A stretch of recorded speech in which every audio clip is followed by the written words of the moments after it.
వీళ్ళకి ప్రమోషన్ వచ్చి గొర్రెపిల్ల జీవ గ్రంథంలోనికి వెళ్ళిపోయారు వీళ్ళు. అంటే వీళ్ళకి ప్రమోషన్ వచ్చిందనమాట.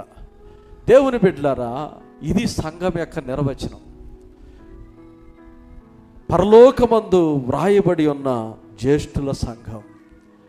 మన పేర్లు జీవగ్రంథమందు వ్రాయబడటం మాత్రమే కాదు, గొర్రెపిల్ల జీవ గ్రంథంలో వ్రాయబడి కన్ఫామ్ అయిపోవాలి. చనిపోయేలోపు కన్ఫర్మేషన్ సర్టిఫికెట్ రావాలి.